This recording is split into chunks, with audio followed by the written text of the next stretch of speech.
welcome everyone to our fourth town hall. We do appreciate your presence here, and you do look very lovely tonight.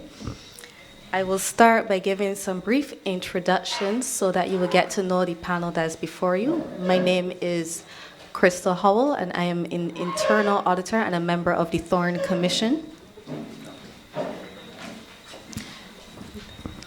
I'd also like to welcome the chairman of the Thorne Commission, attorney and MP Ralph Thorne. I'd also like to acknowledge the presence of the Minister in the Ministry of Foreign Trade, Sandra Husbands. And at this time, I will give my fellow colleagues some time to introduce themselves.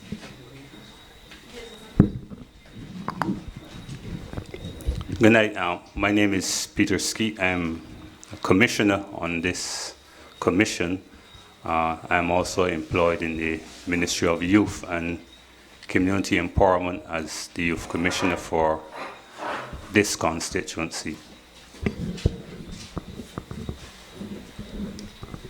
My name is Barney Gibbs. I'm really just here as a private citizen. I'm involved with the project Adopt to Stop, which is the community bus shelters, solar bus shelters that you see around the island. My name is Mohammed Ali Nana. I'm a self-employed person. I'm also a member of this Commission of Local Governments. I would like to extend apologies for the Deputy Chairman, David Comishon, the Ambassador to CARICOM. He sends his apologies for not being here. At this time, I would like to give a brief overview of why we are here. And this is to discuss the proposal that we have for the People's Assemblies on Local Governance. At this point, we have developed a structure. However, there's nothing that is set in stone. The purpose of these meetings and town halls is to get your input as part of the community as to how you would like to see the People's Assemblies move forward. Yes, we have developed the ideas, but we want to make sure that your input is heard and included so that it is something that is for us rather than something that we just give to you that you have no input in. The current proposal is for the People's Assemblies to measure, improve accountability in governance, engage people's participation, establish high standards in the public service, contribute creativity, intelligence, and energy to public affairs administration, deliver critical services to communities, protect neighborhood welfare, and participate in collective decision-making and administrative activities that are designed to foster social and national unity. The idea is that it would be a democratic, community-based, participatory governance structure based on voluntary, nonpartisan services independent of government ministers. The current proposal is for there to be one assembly in the parishes of St. Lucie, St. Andrew, St. Joseph, St. John, and St. Thomas. The parishes of St. George, St. Peter, St. Philip, and St. James will have 2 assemblies. Christ Church will have 3, and St. Michael will have 4, which would comprise a total of 20 assemblies. Each assembly will have an equal number of elected ex officio members, such as the Transport Board or the Welfare Department, parish residents, and youth from secondary and tertiary educational institutions. The elections would be organized by the Electoral and Boundaries Commission, and the candidates will provide CVs, and these curriculum vitae will in no way be academic or solely academic. The focus will be on your contribution to the community and to show how you will be able to add value to the People's Assemblies for the social welfare of the persons in the community rather than the academic contribution. The candidates will then be asked to address the town hall so that they can give persons an idea of what they will bring to the table, not just in writing, but an oral presentation, and electioneering is not permitted. The assemblies will last for a period of 3 years.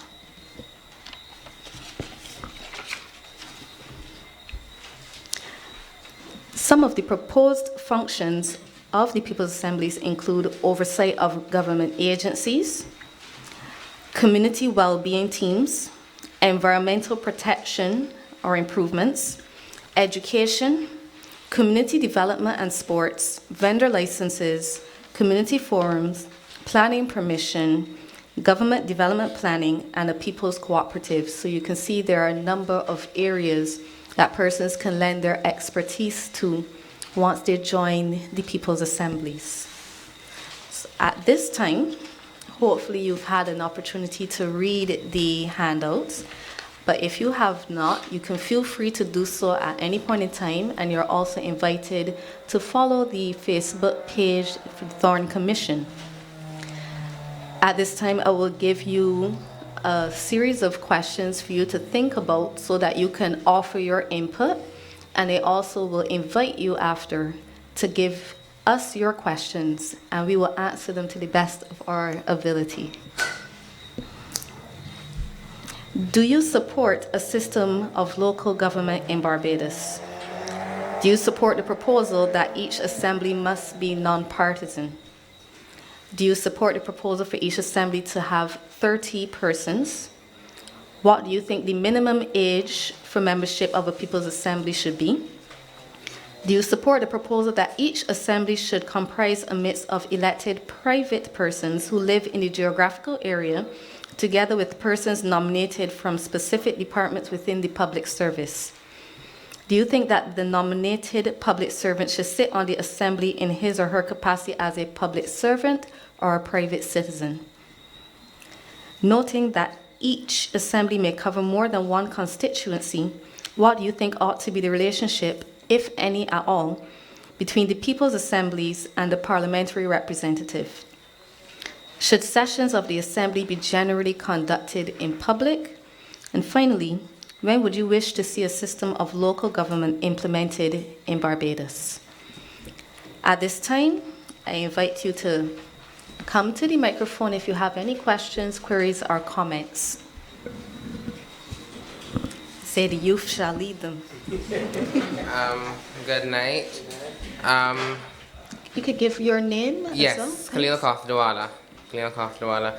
I will address your questions that you front-loaded it with, and I will intersperse my responses to those questions as I speak to you. But I would have written the Thorne Commission so some of my recommendations, which I will explore a little bit tonight. But firstly, I think that I see here that you said it's not set in stone, these proposals, and I'm happy to hear that. But I just wanted to know how did you come up? How did the commission come up with the formula for the number of People's Assemblies and how they will be distributed through the different parishes? You mean the 20 that we're proposing for each one? This was based on a combination of ex officio members, private citizens, and tertiary and secondary school No, I mean students. in terms of the actual number 20. Yes. This was decided that this would be an appropriate number that will be able to address the issues that we have. Again, it's not set in stone. If some persons have been arguing for less, some have been arguing for more. So we will, based on the reasons given, we would then revise if we think necessary, if 20 seems to be too much or too little. Given the mandates which you would see for the functions within the People's Assemblies, if you divide it up by that amount, you have probably on average 3 persons addressing each area, which for some areas people might think might not be enough and some people might think might be too much. But we have been receiving a number of proposals and counter proposals, and the number has come up, and it is definitely up for revision if the information given is sufficient to say, yes, we should take this into consideration. What would you think would be an appropriate number? I think that the number of councils of People's Assemblies themselves should be increased, and the number of people who sit on them should be decreased. So I thought that an appropriate formula, because if you are looking to democratize and to enhance the democratic gains in the public administration, I think that you want to keep the councillor to resident ratio as low as possible.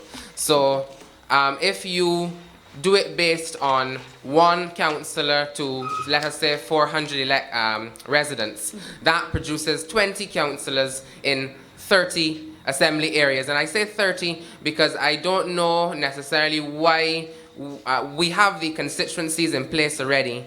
And I don't necessarily believe that we should move away from having the assembly. The boundaries for the assemblies, I believe, should be congruous to constituency boundaries. And that will allow us to do the 1 to 400 ratio. And when you look at other countries who have local government, they have higher ratios. So, for example, in New Zealand, I know that in some places they have 1 council to 17,000 people. But at the same time, you have with those systems, you have a more stratified system of local government. So they have wards, they have districts within these councils. But if we are going to just have this one particular council with these 20 members elected out of one body and not have that level of stratification, that level of sophistication, then we need to keep the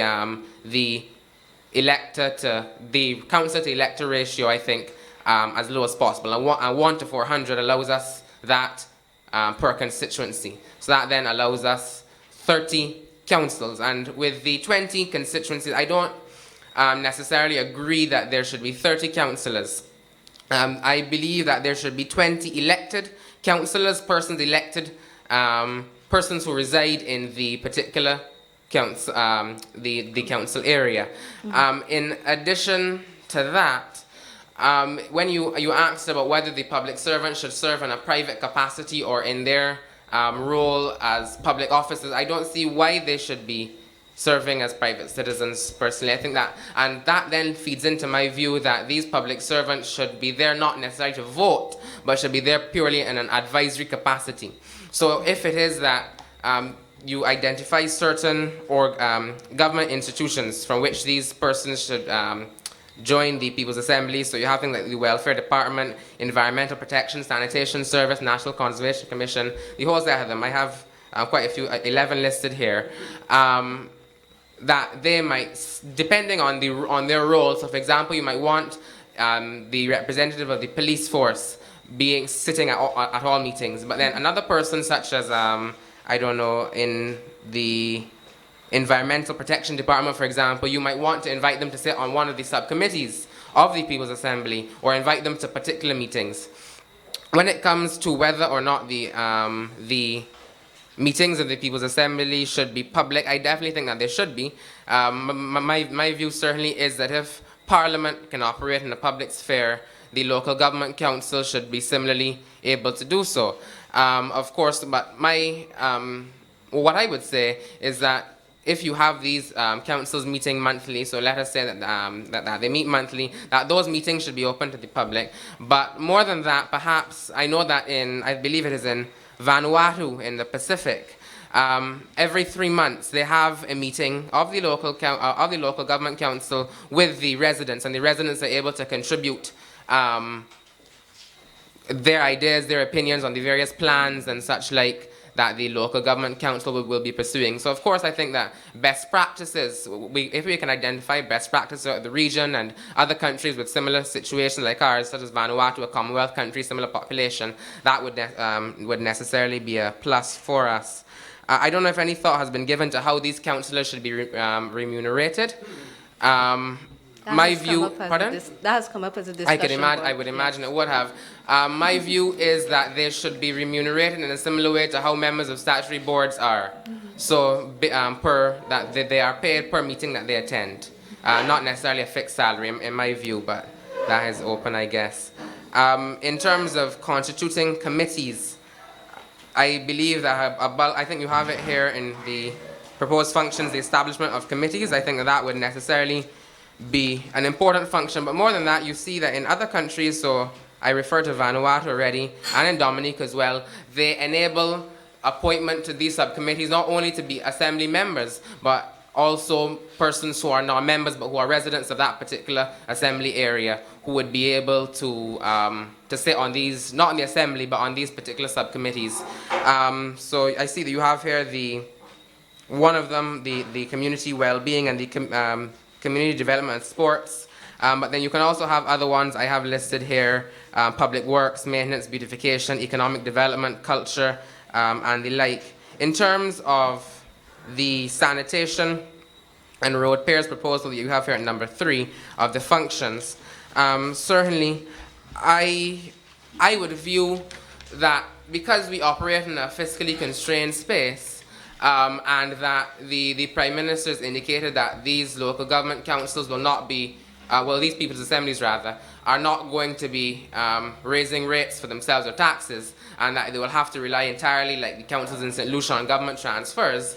Operating in that limited fiscal space, the council should therefore focus on the mobilization, resource mobilization, and enabling rather the provision of services. So yes, certainly they can mobilize the community to do emergency cleanups, but my view certainly is that they should focus mainly on resource mobilization. And one radical idea that I have for that is not only are we going to look at the democratization through local government, but also the decentralization of certain functions of statutory boards through devolving those certain organized institutions, government statutory corporations as the National Conservation Commission, the like. So where you decentralize their function into smaller depots, say in the north, the south, the east, the west, central, however you wish to deviate up, as it were, and that decentralization allows for those councils who will be served by these depots to easier liaise with these particular institutions, government statutory corporations. So then, for example, it may be perhaps, I believe that the Sanitation Service Authority does that already to some extent with their depots, but furthering and enhancing that process of devolution, so that it would be easier then for a local government council in Christchurch to liaise with the southern depot of whatever it is, the NCC, SSA, whoever it is, then it might be for them to liaise with the central government arm of that. So that is something that we can also look at when it comes to this whole push for decentralization. Another thought that I had is that the council, the people's assemblies rather, should perhaps look to holding weekly or fortnightly, however you wish to do it, clinics in the constituency, where they enable the residents of the particular area to come to this location, and then they can receive help. They can discuss certain problems that they're having. So I know that in England there's a private organization that does it, and it is the Citizens Advice Bureau. So then they would come to this clinic to receive free of cost certain, perhaps maybe legal advice, administrative things, so help with certain things. And certainly the assembly members can people those sessions, but also the Barbadian students who are going to the University of the West Indies will be called upon to do 150 hours of community service by the government as a way to repay the country, as it were, for paying the tuition. And it is my view then perhaps that those students could help staff and people those clinics. So for example, if you have a third-year law student who has to do his community service hours, he could utilize those in the clinics by offering legal aid, as it were, to those particular individuals.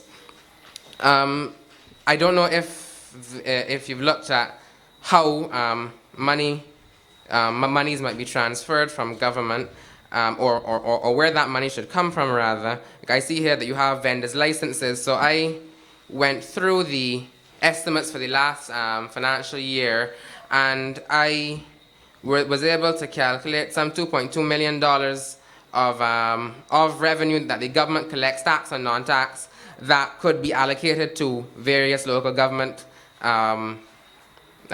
people's assemblies, rather. So then you have things like these vendors' licenses, so rent for public markets, the fees for the community centers, places of public entertainment licenses, those kinds of things. As I said, it's all there.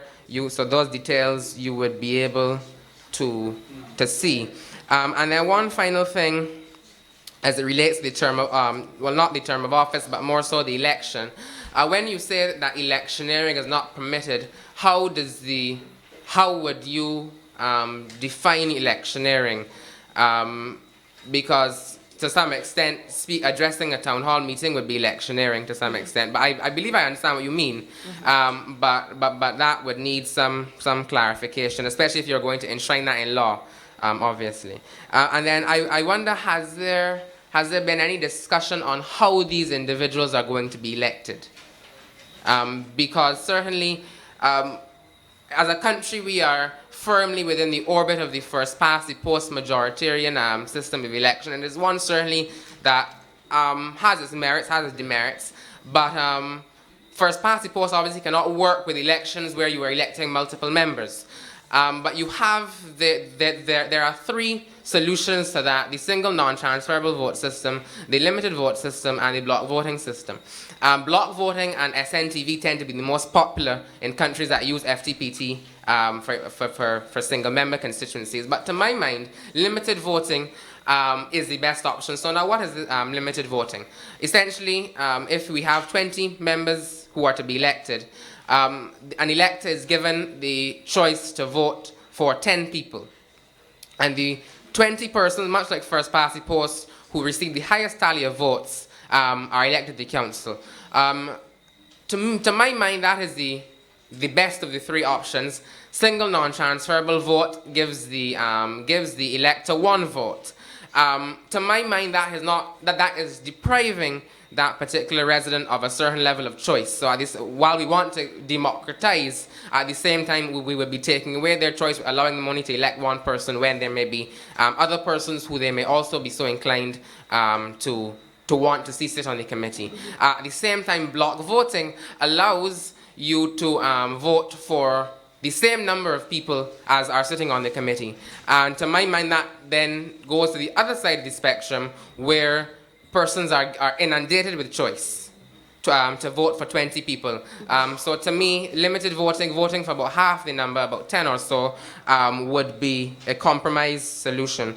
It is very rarely used, but I know that it was used historically in England when there were university constituencies, and today it is still used in local government elections, to wit, in some states in the United States, so I think in Pennsylvania and Connecticut particularly, and as a matter of fact in Gibraltar, they use that as a method of election. I do believe that I have covered, oh yes, the one thing. In terms of the period of 3 years that the Commission, the People's Assemblies rather, shall sit for, to my mind, that should be a fixed term. I am not necessarily at one with the idea of having fixed terms nationally for national elections. That is something that I think that we need to have a greater conversation about. But in terms of at the local government level, the People's Assembly level, to my mind, the People's Assembly should sit for a fixed period of time, such that it allows them not to, as it were, fall prey to the arbitrary discretion of the particular sitting minister at the time. So that, briefly, are a few of my thoughts. I can't see anything else that I highlighted in this paper that I should mention, so I leave it there. I may not be able to stay for the entire evening, but I look forward to hearing the rest. Thank you very much. Thank you, sir. I'm seeing here on social media that you're 18? 16. 16? Okay. I definitely appreciate your comments. When I saw you in the crowd, I definitely knew we were in for some food for thought, and you did not disappoint. And we definitely will be looking forward. I haven't personally received your proposal as yet, but I have received a couple.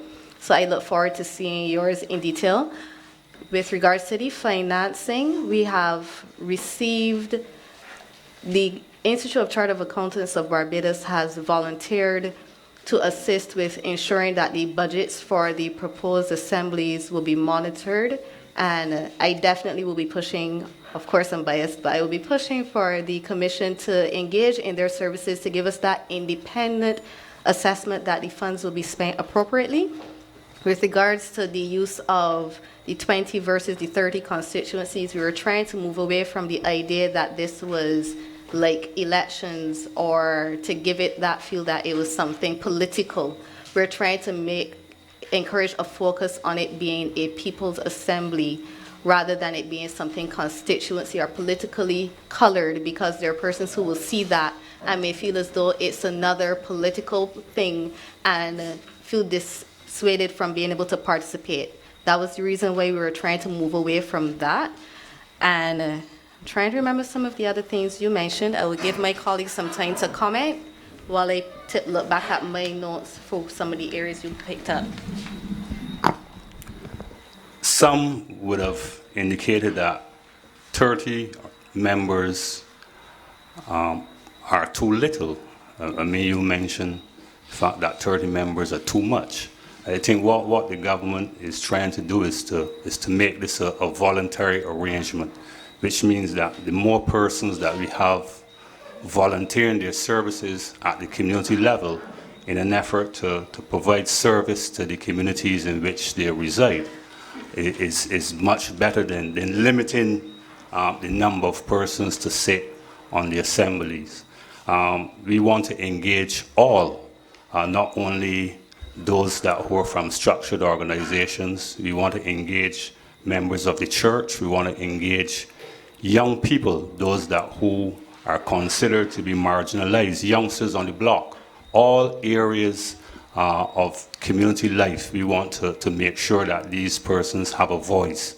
So to say that 30 members is a lot much, then we are limiting the amount of persons who we want to serve as members and to give back to the communities in which they reside.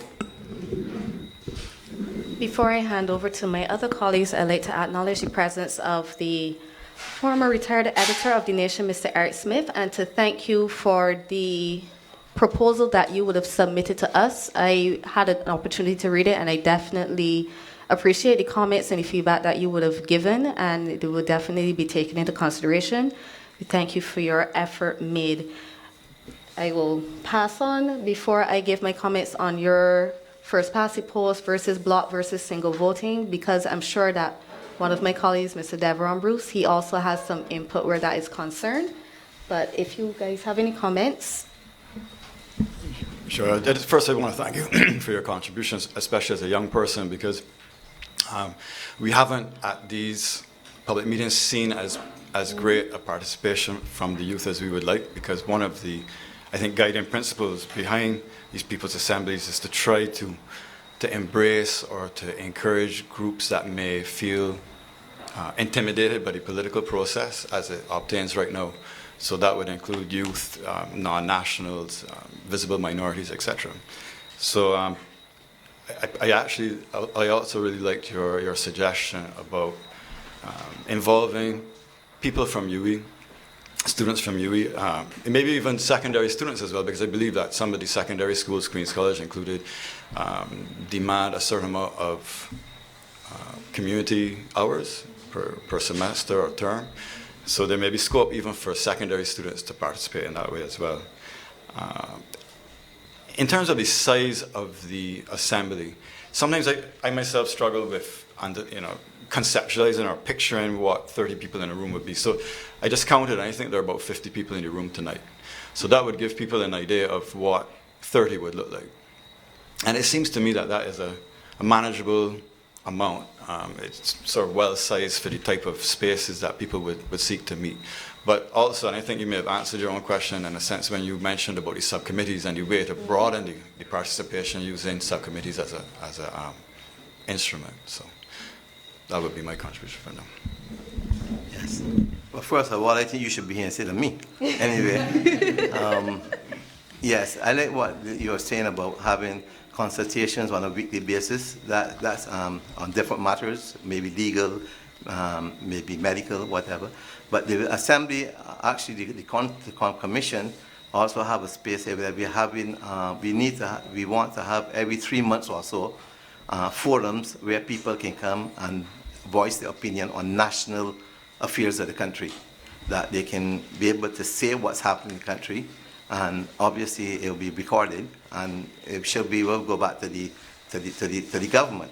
But one of the main concerns of the commission also is that there's a disconnect between the people and the government. There's a big disconnect. The people feel that they are not really part of the government. And one of what the assembly is trying to do is to get the people to feel be part of the government. So the assembly and the setting up of this commission to have this assembly is to get the people to come forward, especially when we're having the members of the commission of the assembly from within the community, and they know better about what's happening in committee. Right now, the MPs themselves, obviously, they have a big job on their hands already, and what's happening, the agencies that they are not coming to the fore. Either they are lacking in services, and this way we feel that the assemblies should be able to deliver and to look after the people of the communities. But you made a very good contribution, so I think it should be definitely be recorded. What I would also like to add is that I appreciate how prepared you came tonight, and you actually, in my opinion, was the most prepared participant for any of the assemblies we've had so far. And I made that point because I know there was also a lot of discussion regarding the age for participation, and I think you set a very good example as to why we should not have it limited necessarily to 18 years. The passion and the insight you have outweighs many adults in this country, to be very honest, and I don't think that that should be excluded with the kind of contribution and value that you can offer. I will, at this time, I know Devron's been waiting for a bit, so I will give you an opportunity to speak. Good evening, everyone. Thank you for being here, and I'm going to congratulate the young gentleman again for what was an excellent presentation that I know I have to follow. Bit intimidating. Just a bit. But local governance, we are essentially trying to initiate political reform in our country. And if you're going to reform a political system, then you have to look decades into the future. Not 1 decade or 2 decades, but decades into the future when you're looking at political reform. When we look at the last 2 decades, the most influential thing that has been occurring in our societies globally has been the rise and really the proliferation of digital technology and most recently social media. If we want to reform our governance systems, I believe that the Thorne Committee needs to take a serious look at a social media policy. Because I look at the demographics of this room, and not against anyone, but I would have expected that it would have had persons like myself, persons like the young gentleman from QC, and a younger demographic.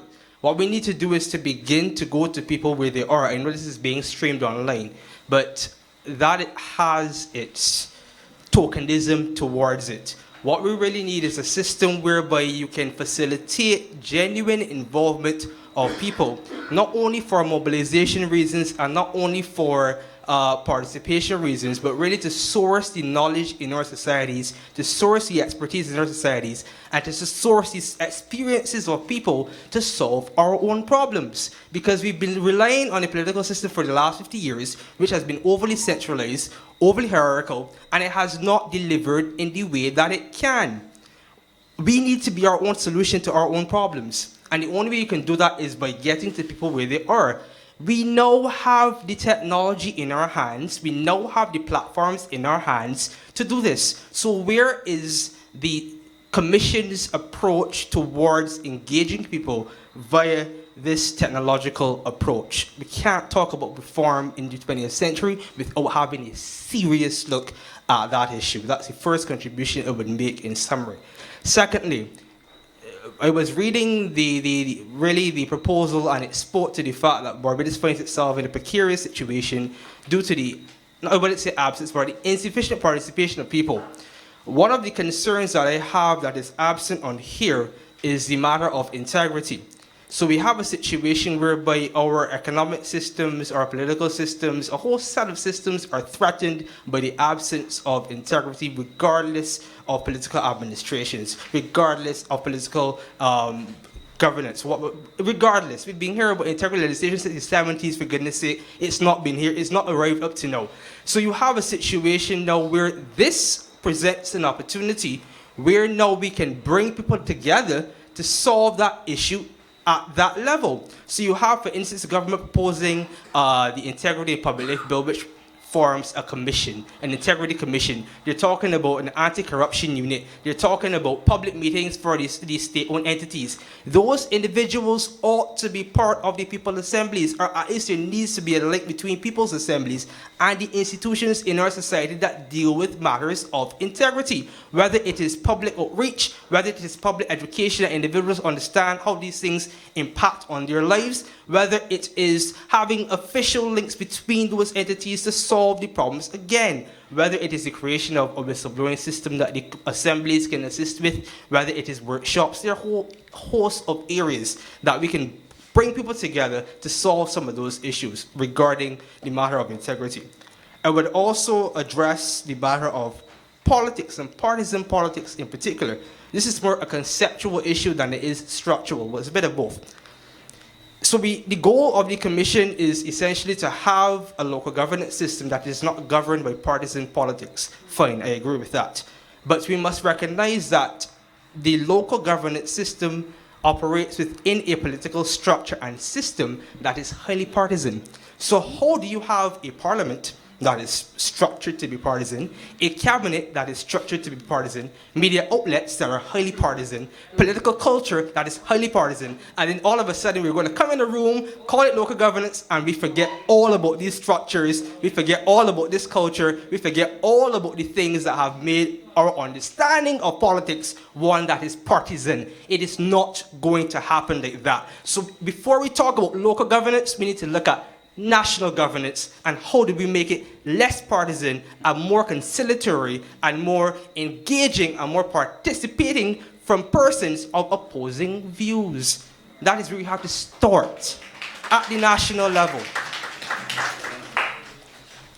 And then we have to look at the legitimacy of decision making as well for the local governance system, because quite frankly I may be young, but I've been observing politics since I was 9 years old, and I have been seeing, for the most part, talk shops. The same discussions I've been here for the last 20 years are still ongoing. And that is for a reason, because the decision makers in Barbados, again, rest in cabinet, rest in parliament, rest in a very hierarchical system. So how do we dismantle that system in a way where we actually have legitimacy in decision making? There's no absence of good ideas in Barbados. There is no absence of skills. There is no absence of expertise. The issue exists that we leave our country to be governed by 30 people. It cannot work. So how do we bring people together in a way where decisions can now be legitimately made by these people assemblies? How do you link that? That is one of the major concerns that I have. And finally, how do we protect the local committees from the national system? In the sense that quite often, well, we've already done it, we've politicized a whole host of issues in our society that should not have been politicized to begin with. Issue-based politics, whether it's trash, whether it is transportation, whether it is whatever problems we have at the community level, these are community issues that have become highly partisan and highly polarized at the national level. That is a problem. So when you have a constituency, or wrong word, a local governance system, where you come together and begin to speak about roads, and begin to speak about transport, begin to speak about garbage, it is already a partisan issue.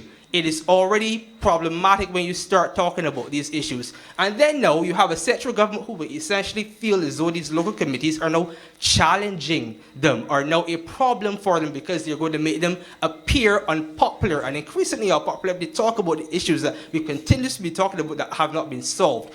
And the nature of our politics is to silence opposition. The structure of our politics is to silence opposition, is to undermine opposition. So the same way that we will have local communities coming together talking about these issues, I can foresee, maybe not this administration, maybe not the next one, but some administration trying to undermine local governance because it is making them unpopular. And they have their own objectives. So how do we protect our local governance systems from the national governance system that will likely try to undermine it when it goes against the grain? So that is my contribution. And as far as the political structures and systems and the electoral systems in particular, there are a whole host of them. Pick three, figure out which one will like the best.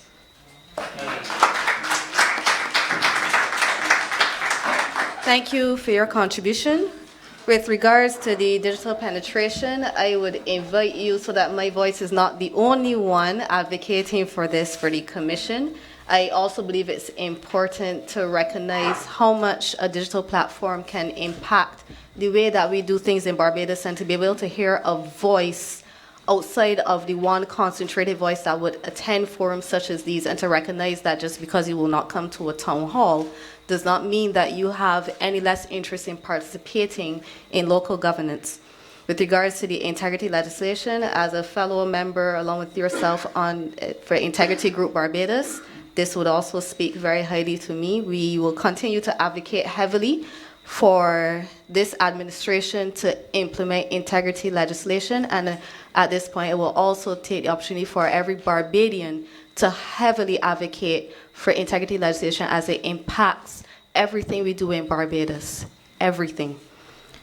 With regards to the partisan issue, at this point in time, it's not that we're ignoring it. We do recognize it. We recognize it's already started to be an issue, as we expected. What we have to do is to see how we can manage it, other than having persons like myself on the commission who have a big mouth and will talk about it happening when it does. So this is something that we are still amongst ourselves discussing how best we can manage it, because of all of the things that you would have highlighted. We do acknowledge you can't have the kind of structure and culture that you have in Barbados and then expect this to be immune from it. But recognizing that that is a problem, we then will focus on how we can best manage it so that everyone can feel as though they can participate because even for myself personally, it is very distressing to realize that every single thing or problem you want to address in Barbados leads back to the road of politics, which is not something that every Barbadian is willing to be involved in just to have things in their community changed. So that is definitely something that we have to give some serious thought to. I will give my colleagues an opportunity to comment as well. Definitely want to echo your comments regarding the necessity to leverage technology in this whole process. I think your first point would mitigate the problems that you identified in some of your later points. I mean, I don't know, what is it that the young people say there's an app for that?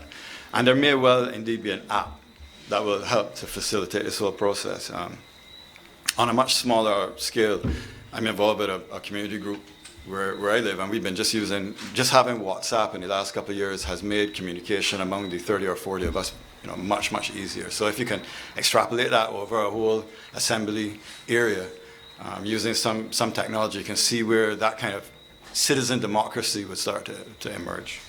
So you have some people on the assembly who very much are pushing for that. Well, we've had two reasonably good presentations for the night. From young people, by the way. But this assembly is not only here for us to hear concerns on what the general public believe is not being done. We're here for the public to also offer solutions as well, and ways in which you see the ineffectiveness of the government, how you as Barbadians want to see some of these problems solved.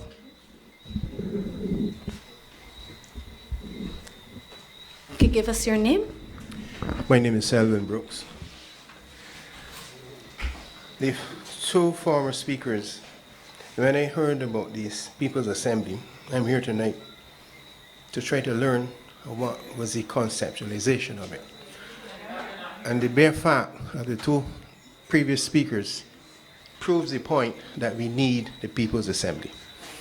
Because with the type of dialogue, I'm not only going to say coming from the youth, because the youth are very important because they're the leaders of tomorrow, but it shows that when you broaden the decision-making process and broaden the opportunity for people to be empowered, I think that is where we as a nation need to go. I'm going to start off by, you had indicated a number of questions. I'd like to make a suggestion. Can you have those questions in a format? Because when I start to write down one or two, I miss 4, 5, and 6. So if it was in a format that we can return with you, which I have no doubt they will all be yes, yes, yes. I think that will give you a very good understanding. And why not possibly use the Nation newspaper and ask them to put it so that you just tear off from the newspaper and send it back to you. That will give you not only the viewpoint from persons at the People's Assembly, but that would give you an opportunity to canvass the entire country as to their views, the relevant questions that you have asked. The proposed structure. I've seen you have one assembly for St. Lucie, St. Andrew, St. Joseph, St. John, and St. Thomas. When a different hat, I would like to suggest that why is it the topography of these parishes may lead you to have more than one assembly. Because when you look at hazards and the topography and what can come with the terrain and also the other unique characteristics of these parishes, I do not think that 20 persons will be suffice to cover this large geographical area. The only point I have to disagree with my first speaker when he said he would like them to be aligned along the constituency boundaries. Now the constituency boundaries, for argument's sake, this is St. James South and over here St. James Central, okay? Services and the whole gamut of what happens are unique to these two areas. Now there will be, even if you go along the parish lines, you're still going to get that, but it's going to be significantly reduced. Because part of the problem that currently exists in the sphere of disaster management is that we have these little units that are so aligned to a road. So I'm over here and I can say, Peter, boy, you're in my constituency, so I don't got to worry with you. But the same water pipe serves here and there. And the same road connects here and there. So I just think that we should come up with an appropriate form that can encapsulate that type of unity of approach to the services that you are likely will have complaints coming from. We live in a country where we say that tourism is everyone's business. I would like to see the day come where we have, and I think that this assembly can be a catalyst in driving another philosophy. In that, community resilience is also everyone's business. A couple of weeks ago, we had the misfortune of losing electricity for 2 days. How many persons in this room was affected? How many persons island-wide was affected? The point which I'm making is that right now there is not enough opportunities because disaster management has to start in the communities. It cannot no longer be driven by the Department of Emergency Management or a Minister of Home Affairs or by the Prime Minister. And while I will commend the efforts that are being made now, we now have to see how we can mobilize the respective communities and show them, train them, if they so desire, and I know they will be, with the concepts and how they can take charge, because I see this People's Assembly being empowering people to take charge of their respective communities. I'm saying let us push another disaster management and community resilience within this portfolio, because the day is coming when we will be impacted and we will not do as well as many of us would expect. And therefore the concept of community resilience is also everyone's business. My last 2 points.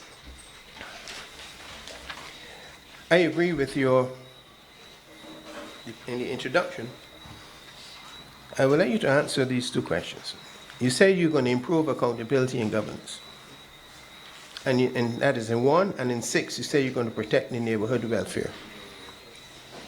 Whereas I may have some ideas on how you may perceive this to be done, can you elaborate a little bit more on how you are going to improve the accountability and governance? Because the former speaker also tapped indirectly in this, because we know right now that everything is partisan. I don't do anything because my party is not in power. So I'm going to wait till when my party in power comes in before I do something. So we all in here would like to see an improvement in accountability in the governance. Can you tell me how these People's Assembly propose to do that? And when we talk about protecting the neighborhood welfare, exactly what are you referring to? Because welfare in community work is a very wide area. Okay? So those are my comments today. Thanks.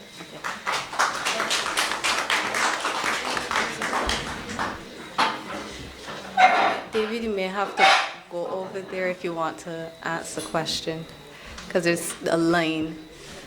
Just in response to the comments provided with regards to protecting neighborhood welfare, the wider mandate had some more details where that was concerned. We wanted to make sure in particular that persons, the elderly, the disabled, the young persons within the communities were not left behind. So we wanted to make sure that under the community forums and the community development and sports programs in particular, that they were used to make sure that these particular vulnerable groups were not at a disadvantage and were included in the protection under the People's Assemblies. And based on the areas that are developed, we want to make sure that that is included. With regards to improving accountability and governance, the question that would have been proposed with regards to whether these forums should be public, that is part of the accountability. The push to make sure that the Auditor General's Office and even the assistance of the Institute of Chartered Accountants of Barbados will help to make sure there's accountability in how the funds are used. And I will make it my personal effort to make sure that there are sufficient controls in place to avoid the misuse or mismanagement or wastage of funds.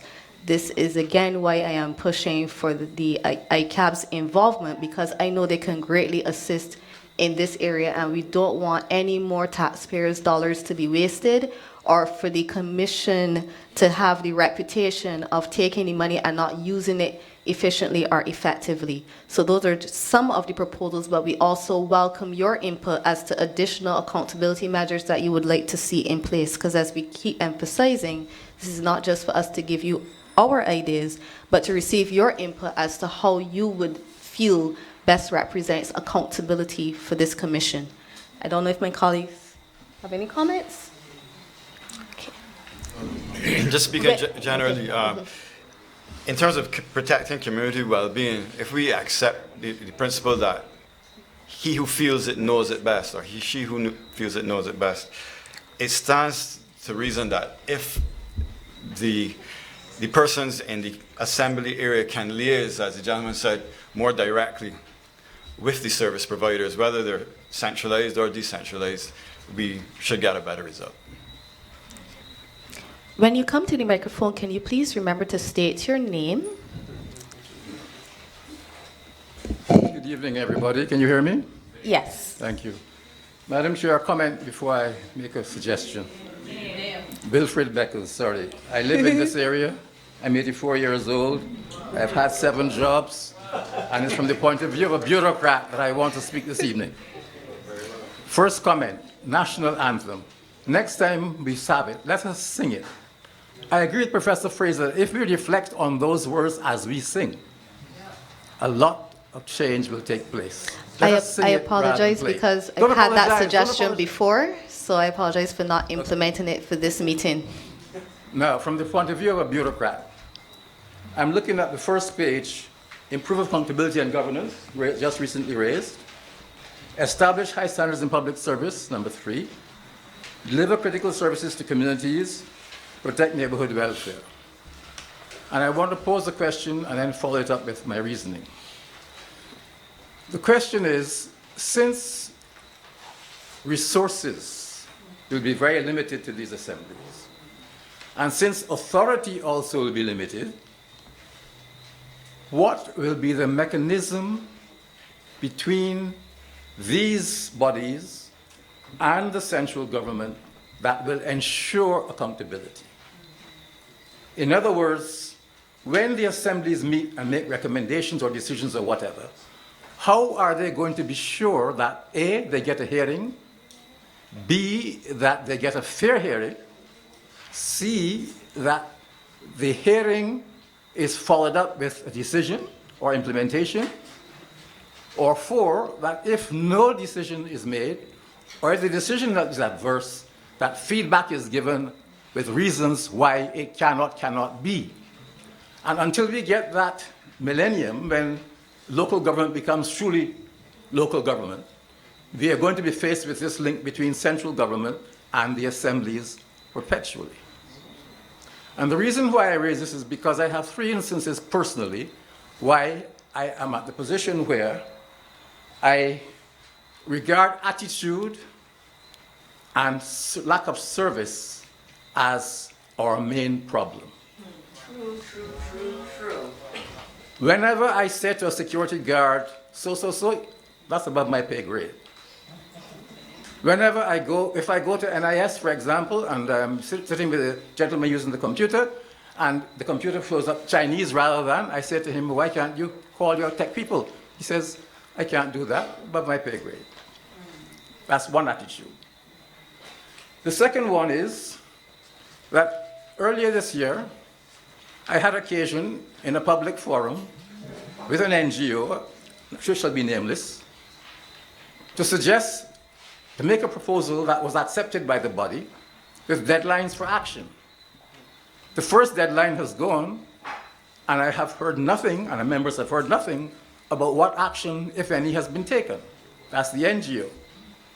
And then there's an agency, again nameless, which promised by October that there'll be decisions about finances and investment and so on. October has passed, went to December, and they have not bothered to keep the people involved abreast.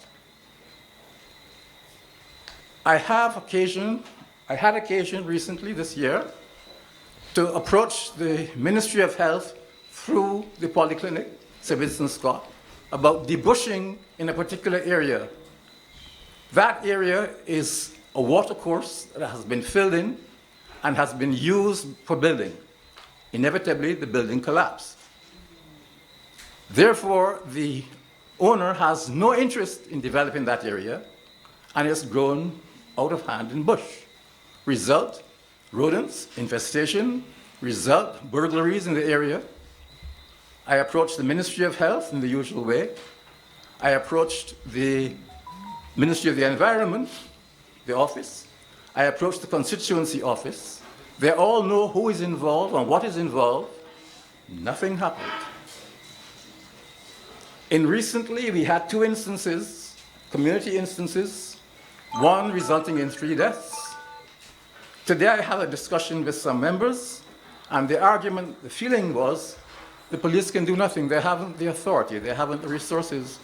In other words, I asked, why couldn't there have been intervention earlier at a community level? Answer, that is the law. They can't intervene. Problem. Now, if I take, therefore, all I've said and relate it to page 2 of this document.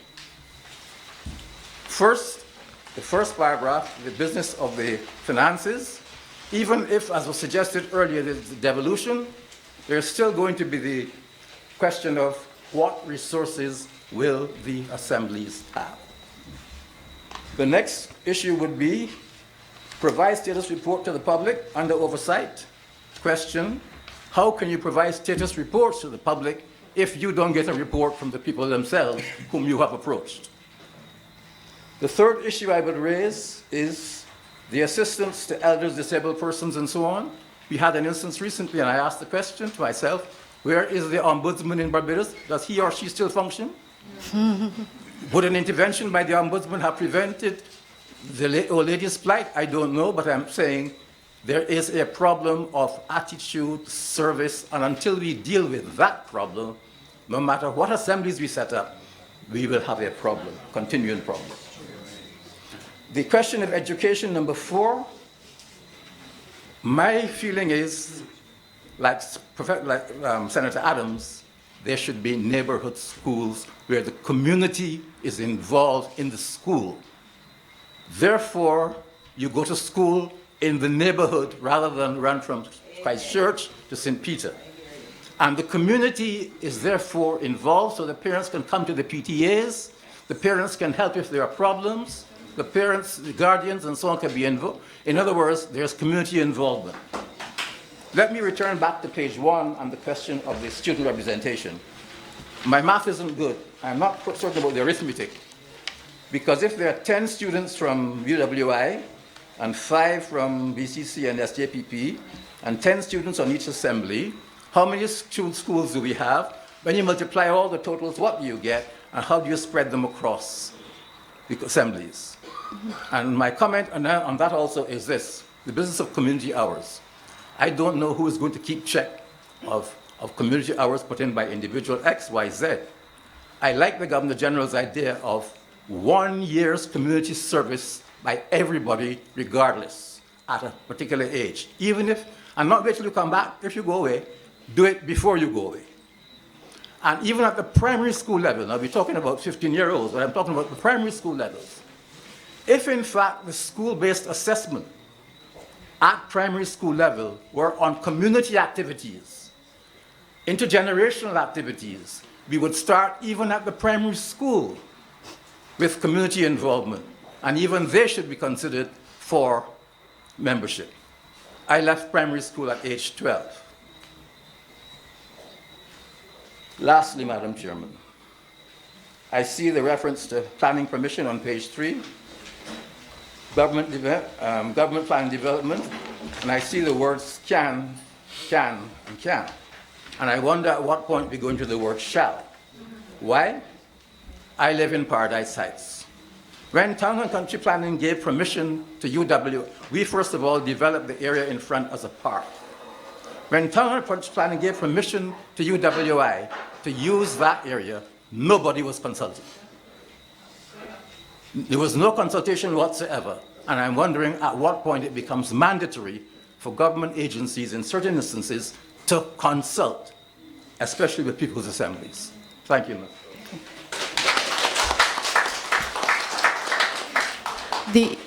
The word can was used because at this point everything is a proposal. This is what we would like to happen, but without your input at this point it is a proposal. And once we have the input from all of the town halls and we've been asked to come back to certain areas as well, that's when you would likely see the word shall.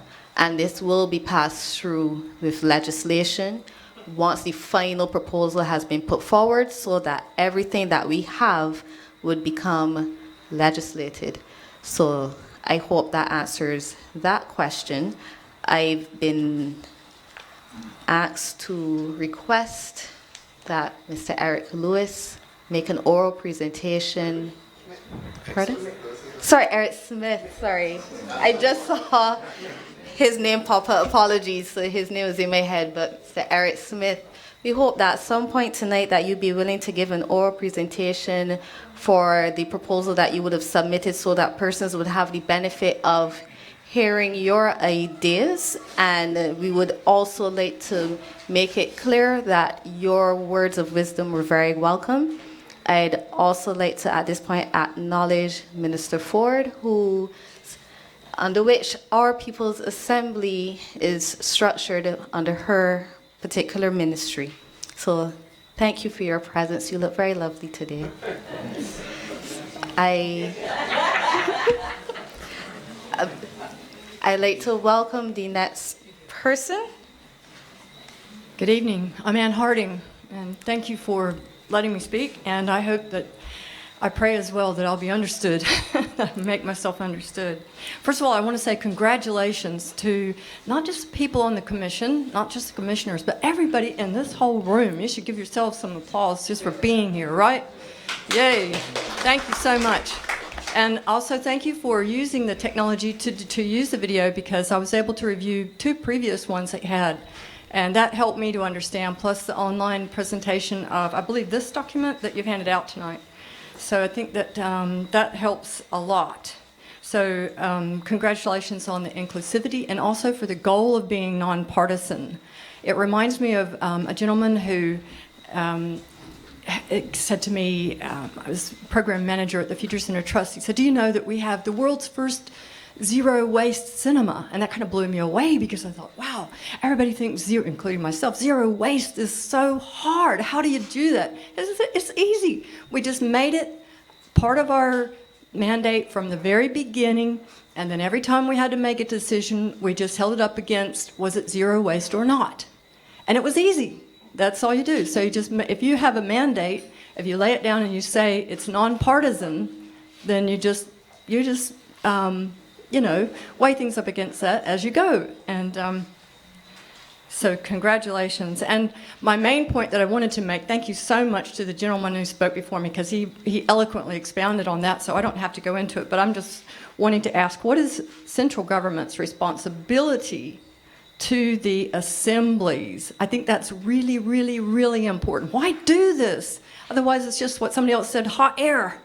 You know, if we don't actually have a way to get action, to get a response, and it needs to be, like you said, legislative. So that pretty much takes care of that, because the responsibilities listed in the functions, and here, these 10 functions, that's a huge amount of responsibility. So, yeah. So I wonder what actual outcomes are expected and how are they enabled, right? This is part of, how is central government, how do they come to play with this, and what are the responsibilities that central government has to the assembly? Okay, and then structures. You mentioned monitoring, reporting, long-term plans, and you mentioned inclusivity. You're working towards inclusivity. So with the structures, are each one of the assemblies left to come up with their own structures, or are they assisted by the commissioners, so that there's a uniform and also a synergy formed between the assemblies, so that I think the number one advice I would give, I would say, don't expect to be perfect. Be fluid, be dynamic, take feedback, and just, grow it, go with it. And that's how, because you won't be perfect. Don't expect that, or you'll just kill yourselves. So, I'm wondering, how independent is each council? And by the same token, how can inter-council synergies be enabled by these overall structures? That's really important to me, the synergy between them. I think that a lot can be gained if you have proper structures that enable these councils. Okay, just two more quick things. Volunteers. I don't know how many people in this room have been responsible for managing volunteers. Could I have a quick show of hands? How many people responsible for managing? Not a whole lot, but I can tell you one thing right now. Volunteers are wonderful. Look at Barney Gibbs here. Director of the Future Center Trust for 10 years as a volunteer, and does amazing work, right? So, but he's a rare gem. And volunteers, the main point about them is their situations change. For example, they can get a promotion and not have time. Or there can be an illness in the family, they have to go look after something. There's lots of reasons, but the situations change. So this 3 years, I think, is unreasonable. I don't have any problem with the 30, and I think that your talk, especially David's points in St. Lucie about inclusivity, how each one of these councils needs to make sure they include a lot of other volunteers. They need to get people included. That's a really important thing. But and I've only got one more tiny point, is I don't think you need to worry about a minimum age. If you're going to do elections, let that sort itself. I don't think you have to say, oh, you're too young to be a member. I don't think you have to do that. Thank you. Thank you for your comments. With regards to structure for the councils, because that came out, I believe, at the St. Lucie Town Hall, we don't want persons to feel as though that they'll be left on their own to figure out exactly how these things are going to work. And the discussion has started around what staff will be assigned to assist the assemblies. We've also been forewarned that experience with working with persons in the public service may not go as we expect.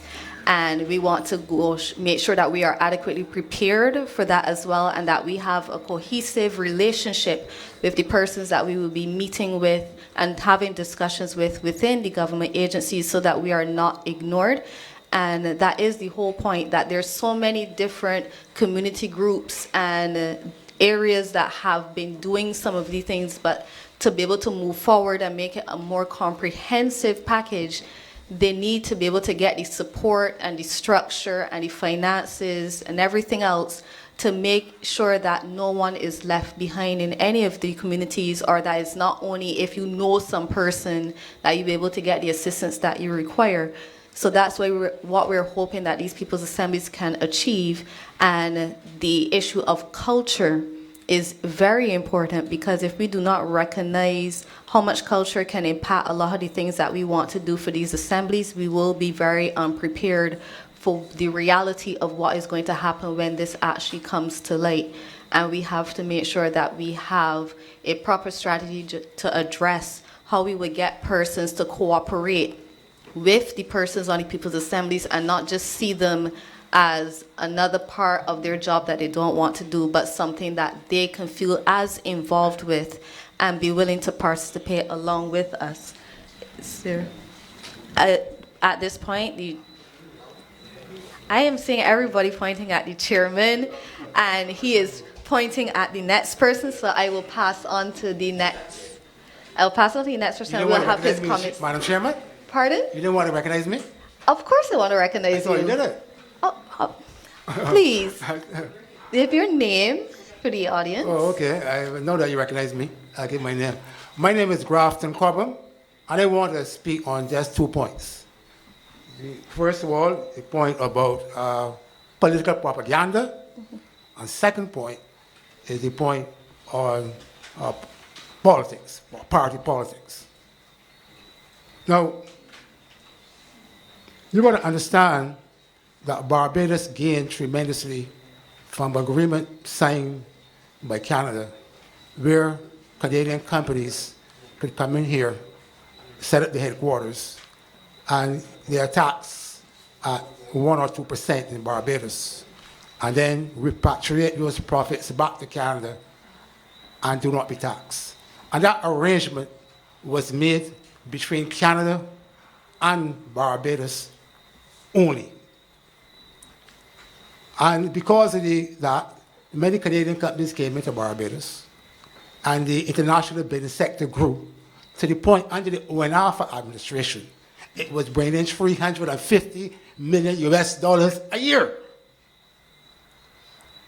But what happened in 2008? In 2008, the Canadian government changed the system, and rather than give it to Barbados only, extended it to other Caribbean countries, who at that time had a tax rate of 0%. Some of them had 0% corporation taxes. So obviously the Canadian companies moved out of Barbados to take advantage of a lower tax regime. And what it meant is that over the last 10 years, there was a hole of $250 million left in the Barbados finances. And that hole is still there. And Barbados got to understand that that is. Now, the political propaganda I hear all the time from you all, others, about 10 years of lost decade, let the people know the truth. That is what the problem is. That is the fundamental Mr. Cobham? of Barbados. I just wanted to see if, my point. I want to understand if your point is relevant to the people's assemblies, and yes, I do want to give everybody an ear. It is very relevant. It is very relevant because that hole is still there. That hole is still there. That is going down a line. And therefore, you have to let Barbados know that what you have to do. I don't think that the line that you're going down is appropriate for this forum. No, I am clear on this. Yes, I am getting to it, you know. You have a very short leash to get to your point. I said I made 1 point about that. The other point I want to make now is the point of party politics. I like the idea of having a people's assembly. That is something came out from CLR James long ago. Taylor Johnson suggested that we should have people assemblies. And not political parties. Right? But I am saying you cannot have, as the youngster said, or somebody said it here again, a party trying to set up a political assemblies, and then above there, you have politics, party politics above. So I am saying that you have to therefore decide whether you have to eventually self-destruct the parties. The party will have to self-destruct so that from the People's Assembly, you move upwards into what I would call a board of directors of Barbados. And that is what you need to do. Right? Okay, thank you for your comments.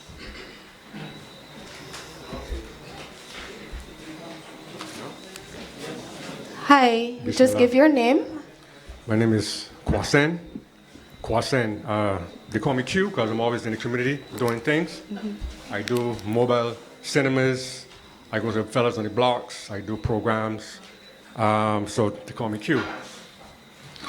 Welcome, Q. Thank you. This is my first town hall meeting as well. I don't normally attend these kind of things, but I wasn't sure what the assembly was all about. I was part of a constituency council before. I like the term constituency council that was supposed to empower people. But when I joined, I gave them right, because every meeting, there was nothing to empower people. They were paying people bills and so forth, and I was against that. Let's empower the people. If you guys want to empower people, I am with you. Okay, so local governments is definitely there.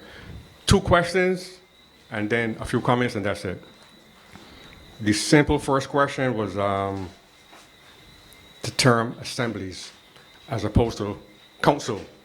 To me, council is more local. Assembly has this politicking kind of a thing to it. Parliaments and assemblies and so forth, right? So you can also explain perhaps why you chose assemblies over the word councils. Now, the first question.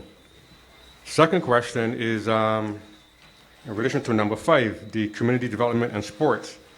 You mentioned that, for example, the NCF can oversee community development, sports, cultural programs for community centers and so forth. And my question is, if they're overseeing it, again, it is not local, it is not community-based. So my question is, how is this local government with people empowerment and self-determination?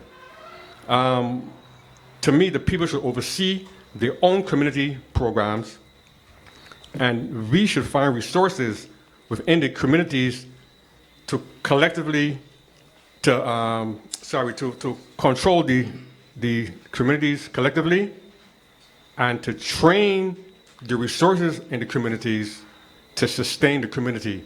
In other words, you go into communities and you find resources within the communities, people that have degrees and so forth. At my young age, I just went back to school. My young age, finished my master's in health and wellness with a concentration in gerontology. I used to always work with the elderly. Was in China working with the elderly, came back here as well. I'm doing programs, but the thing about it is this: you must go into communities, find the resources that can manage their own community. So you can't come from a top down, not come from a bottom up, all right? The question is, what is a community? And really, truly, we don't have communities, right? So first, I said we need to reinstate love to reform the community, because there's no love in the communities. People killing one another left, right, and center. There's no respect for parents, no respect for people. So love must be reinstated to really reform what we call community. And then after we reinstate this community concept, then we must stimulate motivation, because we need to motivate the young people. I go to the fellows on the blocks, they're hanging out, and we need to motivate them. So that is my second question, which is, how is this local government pertaining to that issue there where people are managing themselves? So those are my 2 questions. Now my comments. Protecting the neighborhood welfare. I come from a military background as well, so when you mention the word protect, I would look at the word training men to protect the community. It is the man's role in all the scriptures to protect the community. If you can't protect your community, your woman, your children, everything goes by the wayside, right? So we need to provide men's training programs, right? And I was born here, but I'm what you call returning national. I grew up in Brooklyn. We closed down crack houses. I'm gonna tell you, I mean, we went, say, listen, when they can't sell the drugs, but here, that's it. And they said, who's y'all? We came back 30, 40, 50, 60, 100 people. Crack dealers do so a lot and had to leave, right? So, we need to have men's training programs. Real men, huh? Real men. That was my first comment. My second comment is on community well-being teams. I like the part here with protect the children, the elderly, disabled persons, and the needy. I work with two organizations. One is called Hope for Children. And by the way, I was national at one time, but now I'm in Christchurch South, right? So, it's the Hope for Children. We have free literacy programs at Foundation School because there was a need for it, right? We're trying to have something more on child abuse and child exploitation because what we're finding is that there's an increase in child abuse, especially child sexual abuse and exploitation. And so when you look at number 2, community well-being, you must address the issue of that child abuse and exploitation. Last thing, through the other organization, the INU Institute, we have a lot of adult functional fitness programs. Not to be fit, but to be functional. Can you wash your clothes? Can you do this? So all those, it's not just fitness, but it's what we call functional fitness, okay? And that deals with gerontology. Number 4, you mentioned about youth education and social development. I think that should all be encapsulated within human development. Human development in all spectrums from adolescence to adulthood to older adult. We have to look at human development. If we look at developing people, communities will develop. So those kind of initiatives are things that we definitely must look at. I think there's one last comment here, yeah. One last comment. Number 10, a people's cooperative. You mentioned a community-based cooperative business project, food production farm. Love it. I was trying to get what we call a food forest all across the island. There's nowhere that if we can't get food coming in from overseas, that we gotta starve. You must, one of the most crucial elements of self-preservation is food security. And I don't talk, we need to get rid of this GMO seeds. We need to grow seeds that are heirloom seeds. If you're gonna plant 1 million trees, let me have at least 750,000 of them fruit trees. Huh? I won't eat. All right. Yeah, exactly. No. So to finish that concept off again, I am all for anything that develops communities, builds people, and that's it. Now, one last thing. No, seriously. One last thing. One last thing. Hold me to this one. I have an event next week, Thursday, at Solidarity House. And I chose Solidarity House because it turns solidarity. And we need solidarity in the community. We need to increase the peace, violence, and crime must also cease. So this is an event that we're having. The INU Institute is going to be Thursday, December 12th at 5:30 at Solidarity House. What it is, I want all grassroots activists to come out and let's look at solving problems together, okay? So we're going to break off into plenary groups. We're going to talk issues about health, and NCDs, the non-communicable chronic diseases. We're going to look at agriculture. We're going to talk about crime. We're going to talk about violence and the domestic abuse, a couple of things. But we must look at the problems that we have as a society. We cannot wait for nobody to crack the sky and come through and save us. Nobody is saving us. You got to save yourself. So my thing is this. The event, I'm inviting everybody here, and especially grassroots activists, to come out and let's look at solving problems together.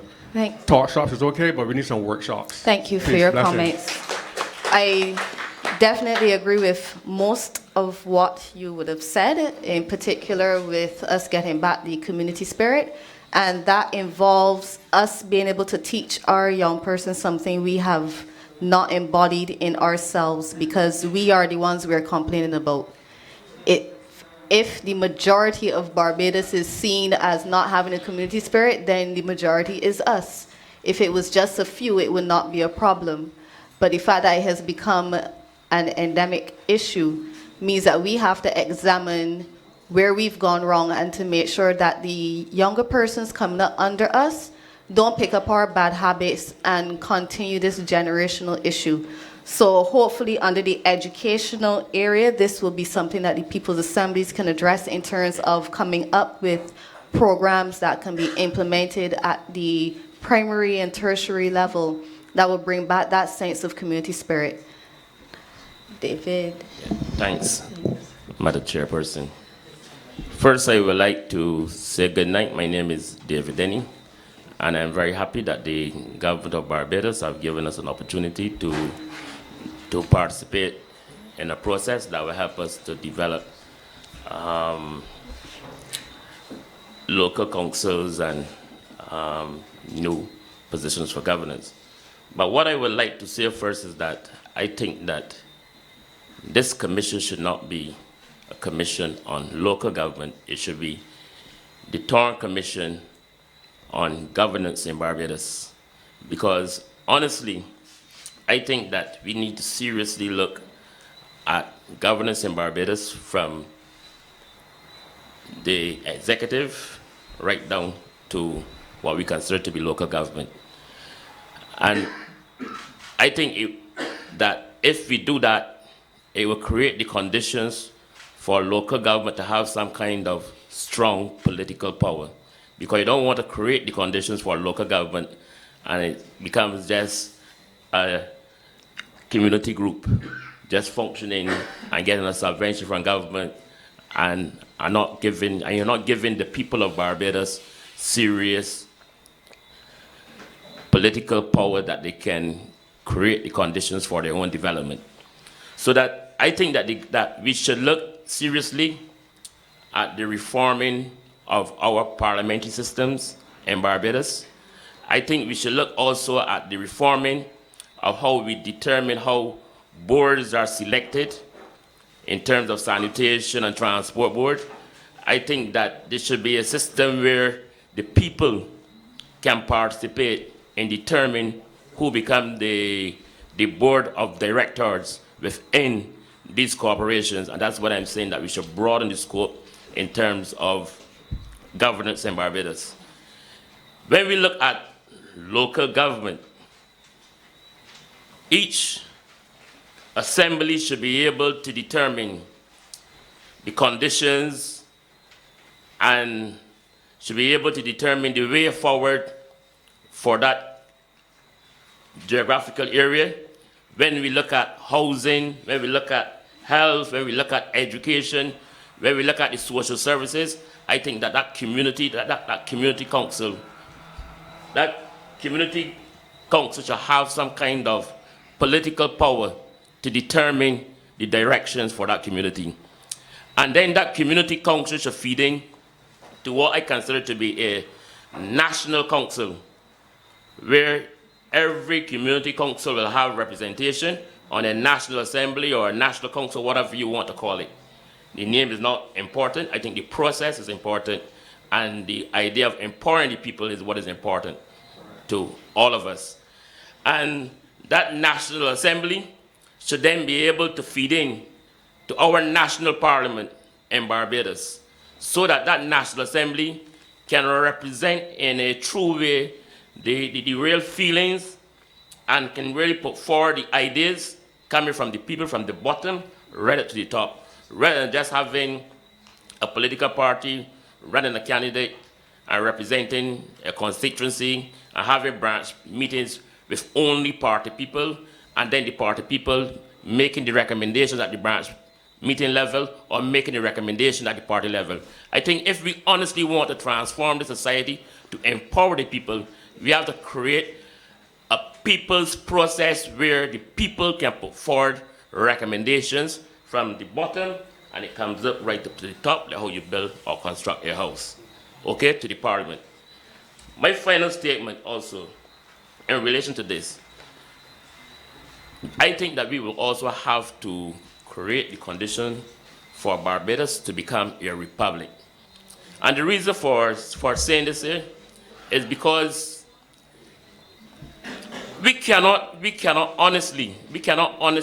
David, I'm sorry to interrupt you, but I think the issue of a republic is a bit wider than the scope for the People's Assembly discussion But at the this reason, point. I'm not saying it's not important. I'm Okay, just saying it might be out of the scope for this discussion. Yeah, tonight. but you see, the thing is that if you want us to just look at a local government system only in terms of empowering the people, I think we are failing the people. Okay? If you want to empower the people, you have to empower them where they create the conditions for them, where they can be empowered from the bottom right up to the top. And you cannot be calling yourself a nation state, a sovereign state, and you're reporting, okay? And you're reporting to the Queen every week. Thank you. You must be honest. I definitely appreciate your You must be comments, honest, and but I'm you must not be honest saying with you're yourself. wrong. I'm just saying this is not the forum, unfortunately. Okay, but well, you know that I have certain beliefs and a certain I know your principal beliefs. positions, and therefore I will say what I have to say. I know. But I hope I am not disrespecting you, but You're not disrespecting, but this is we the- do have to keep the focus. There are other persons who do want to talk, and we're running out of time. Okay. And we can't spend the time on areas that are not relevant to the People's Assembly. I apologize for I that. accept your position, but I think what I may have to do is to try to write a paper to explain in detail why I think that these You do ideas that. are very important for us to be able to move forward. Because I don't think we can move forward without dealing with these issues that we are afraid of. Thank you, ma'am. Thank you, David.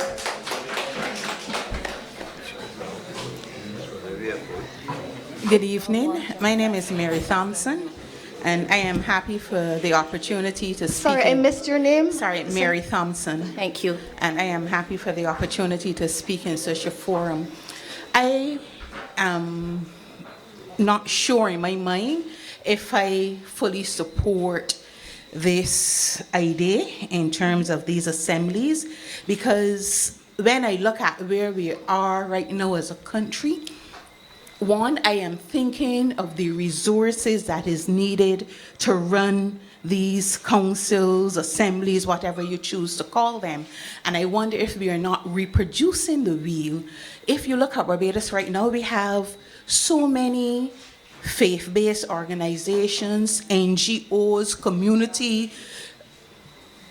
community-based organizations, and I wonder if we are not spreading ourselves thin as opposed to building capacity, and if we couldn't revisit the idea in terms of strengthening the capacity of these already established organizations, whether they be charities, the local charities, the amount of community-based structure that we have. If we have so many dots on the ground, and I think that we need to do some connecting of those dots. That's my view in terms of the assemblies. But the two things that I wanted to address this evening and make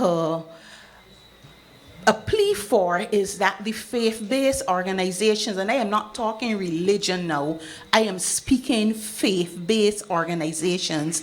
A lot of the people in our communities attend churches, and in those churches there are a plethora of resources available to us. And I'm wondering if we are really capitalizing. The question is always asked, what is the church doing? But have the church been given the opportunity, or have they come forward? I know that some might not have been there present and accounted for, but I still think that there is room for us to tap in to the faith-based organizations to address some of the challenges that we face as a nation. And the one issue that I think the church can really help with is in addressing this whole issue of gender-based violence. And I speak specifically to the systemic failure that exists in our judicial system when we have persons being charged with a crime and being on the run, or being free, not on the run, being free, and the evidence is gathered, and I am speaking, two things are in my mind right now.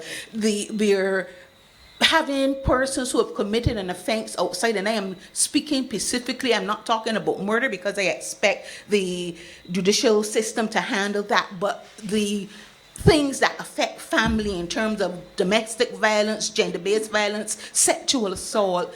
If a cadre of the resources from a church cannot be assembled together and used to try these cases in a community-based setting with an element of confidentiality and protection, offering counseling for the survivors, counseling for the perpetrators, because that is needed, because if they're permitted to continue to roam, they will reoffend. And what are we doing with those who have been freed because the survivors no longer want to offer evidence? It does not mean that they will not perpetrate again. So we have some person out there on the loose who have the potential to do it again, and that is a gap in our system that needs to be addressed. And I think pulling from our faith base to set up so that because of the overload in court based on the family issues, that they can be tried in a setting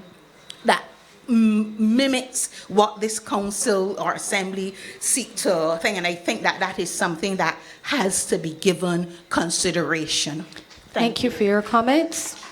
I definitely agree with the idea. I do think the church has an important voice, a very important voice, but I do not think they're the only authority on morals, values, ethics, or gender relations in Barbados. So I would like to have a cohesive cooperation going forward for that particular issue.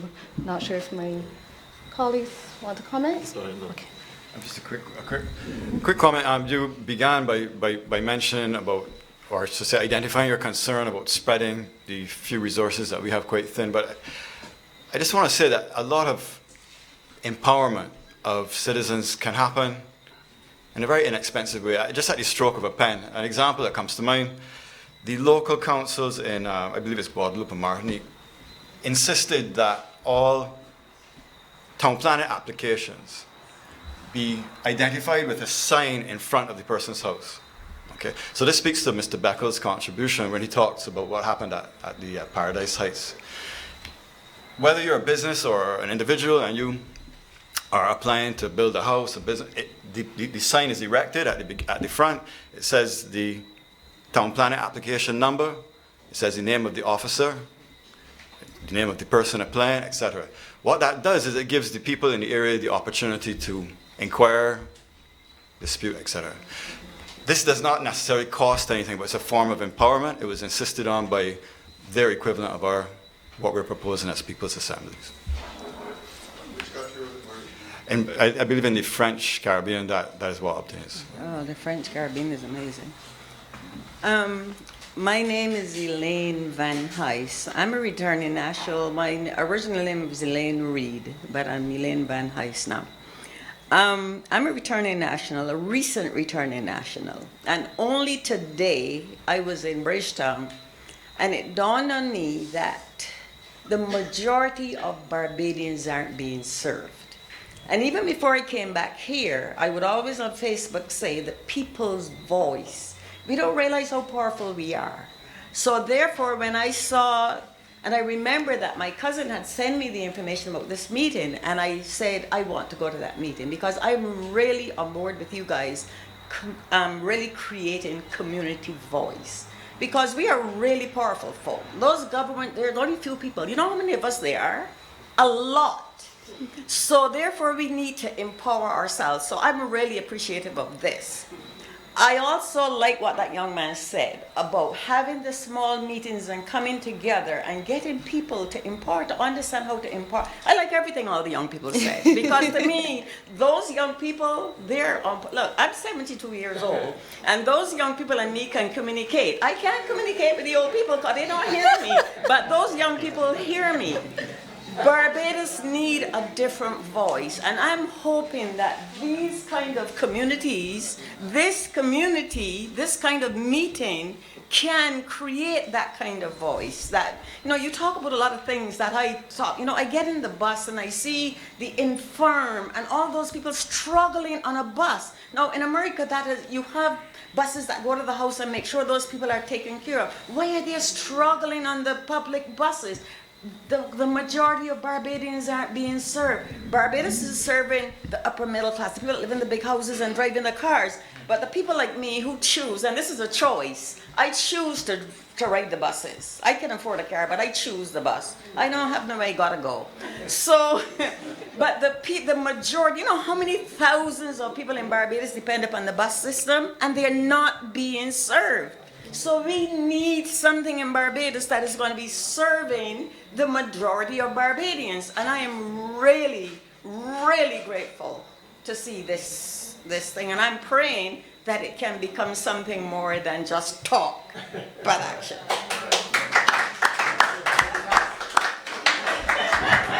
Thank you for your comments. I hope that persons recognize what you said is important, that the people are critical to this working. If we have assemblies that are filled with persons who do not want to do any work, they will not work. If they're filled with people who are passionate and want to see change in Barbados, who are not just interested in having their bills paid, then there will be something. This is heavily dependent on good people who love their country stepping forward and serving. Good evening. My name is Eric Smith. Not Eric Lewis. Another person.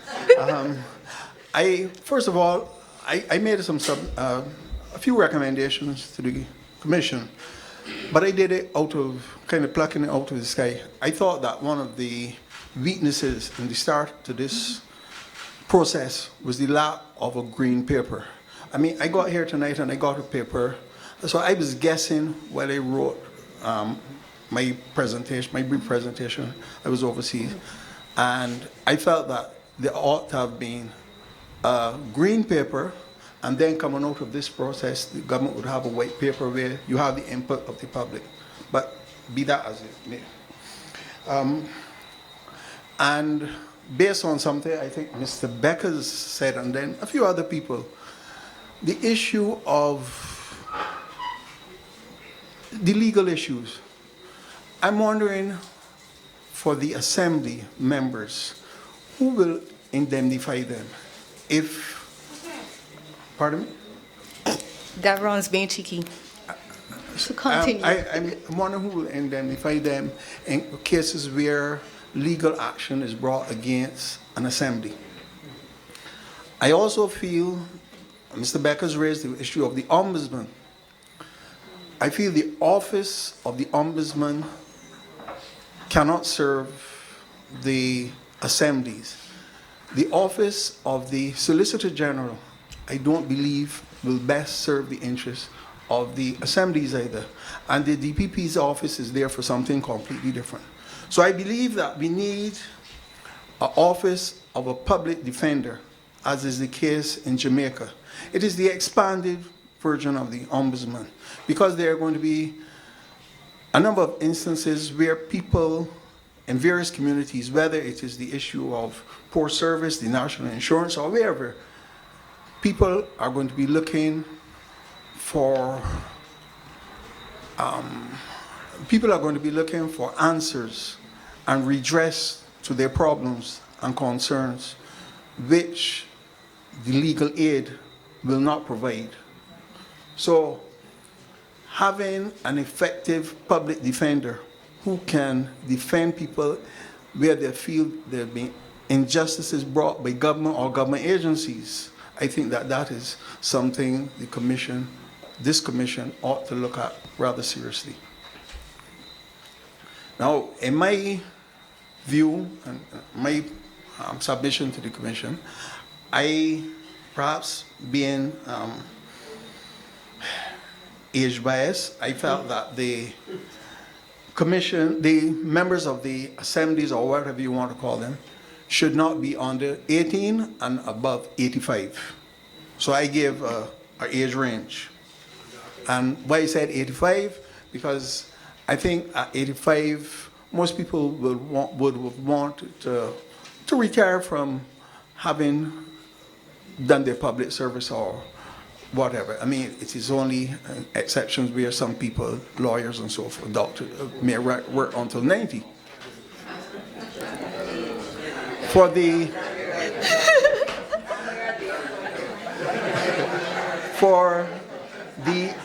as I said, I had to work with pulling things out of the sky. So I went with the 20 that I heard announced by the Prime Minister and subsequently by the Chairman in terms of the number of assemblies. But my difference was that I didn't feel that it should be in parishes. I felt that there are certain geographical and economic spaces in Barbados where we have to pay special attention. For instance, the expanding Warrens area. And when I say Warrens, Warrens include Welches, it includes all the surrounding areas. And if you had 8 special authorities, so let's say Oyston, 6 Roads, these places, and you had about 20,000 people per authority, that is 160,000 people.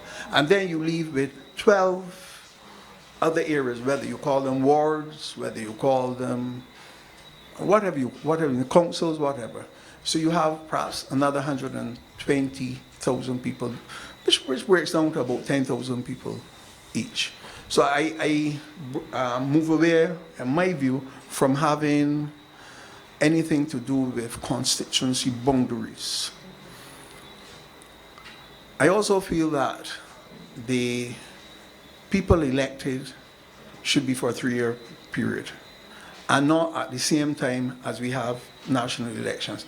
I read something where a former officer, I believe, of the Electoral and Boundaries Commission was talking to the logistical headaches. But I believe in other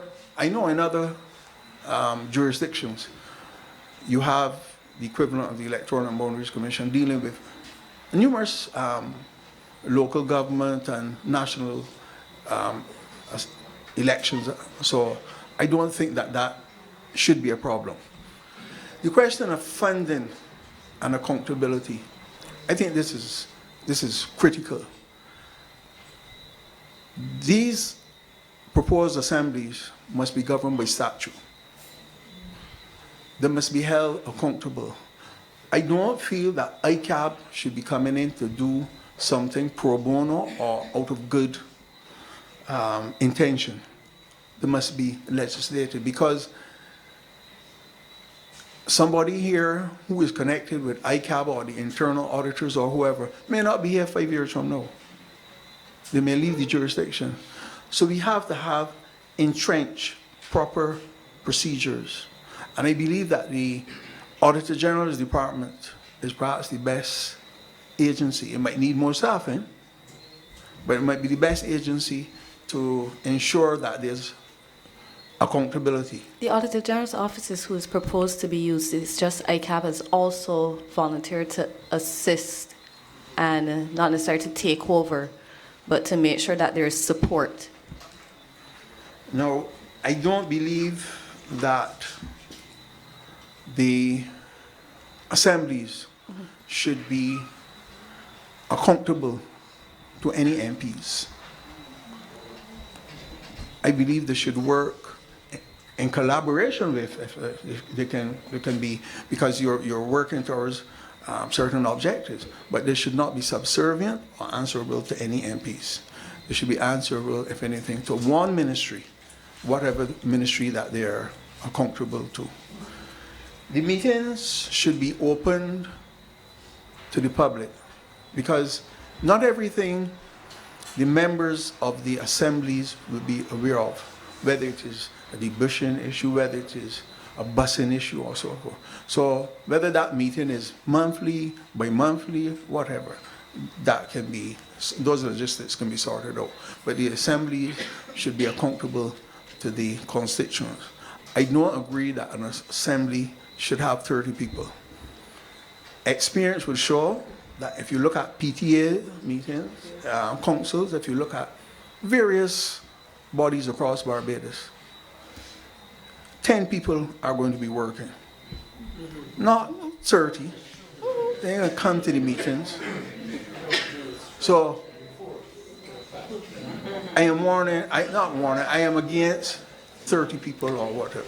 You don't think that these subcommittees would help with that particular issue? Because I understand where you're coming from, but given the number of functions, you don't think that if you had subcommittees that are responsible for these particular functions, where it would lessen the number of persons?